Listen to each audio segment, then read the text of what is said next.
semuanya, jadi hari ini kita bakalan eksplorasi di Masjid Jogokaryan. Kalian Kayak kita barengan aja. barengan aja? Oke. Halo semuanya, perkenalkan nama aku Mai. Perkenalkan nama aku Veron. Perkenalkan nama aku Raihan. Perkenalkan nama aku Bet. Dan ada teman-teman kita Ayla, Jasmine, dan Feli yang belum bisa hadir di pada hari ini. Jadi kita bakalan eksplorasi di Masjid Jogokaryan, Yogyakarta. Selamat menonton. Ya, nama saya Gita Weli Ariadi, ya pengurus Masjid Jogokaryan, Yogyakarta. Ini pertama didirikan seperti yang di logo itu ya. Ada tertera tulisan 1966 ya. Itu tahun dibangunnya masjid ya. Jadi dulu setelah peristiwa G30 SPKI tahun 65 ya. Baru di sini, jadi dulu sejarahnya sini ini daerah operasi ya, boleh dikatakan basis PKI lah sini tuh. Kemudian RPK atau Kopassus dulu ya, namanya RPKAD diterjunkan di sini.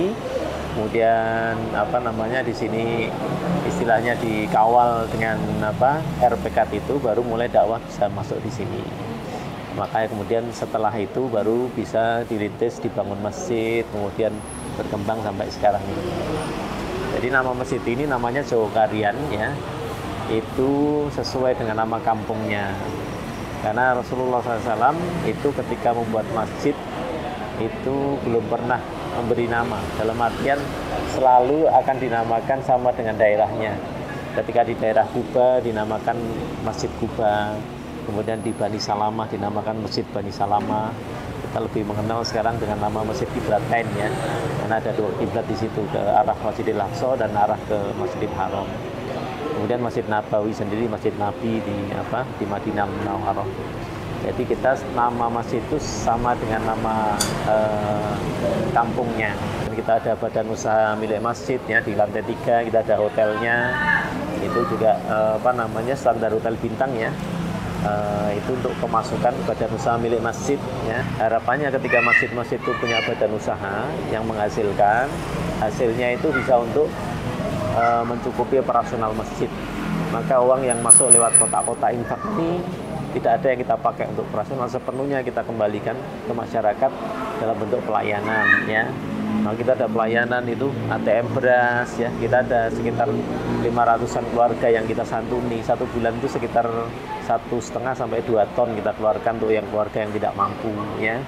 Kemudian kita ada klinik, ada dokternya, ada obatnya, kita buka sehabis maghrib sampai jam 8 malam.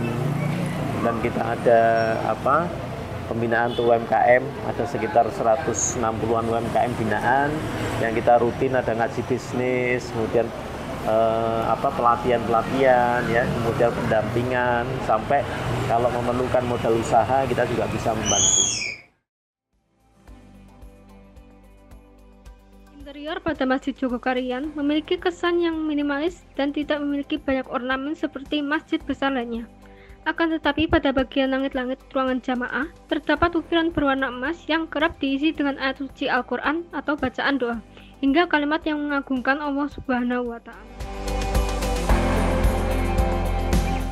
Di samping hal tersebut, diiringi oleh kaca patre minimalis yang juga ikut menghiasi interior Masjid Jogokaryan.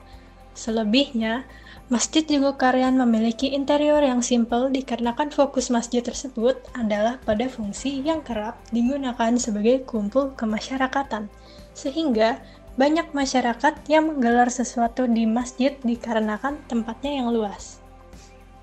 Pada lantai 2 terdapat ruang utama yang juga digunakan sebagai ruang jamaah. Di sampingnya pula terdapat perpustakaan yang berbagai macam buku. Sementara naik lagi ke lantai 3, terdapat jajaran hotel Islami dengan interior yang minimalis. Di dekat kubah hijau besar di balkon hotel terdapat ruangan besar yang digunakan sebagai ruangan gratis apabila ada seseorang yang ingin menginap. Ruangan ini pun memiliki konsep minimalis dengan segala keperluan furniture dan interior yang seadanya. Oke, segitu aja untuk perjalanan kita di Masjid Jogokaryan, Yogyakarta. Semoga membantu and see you next time. Bye-bye semuanya.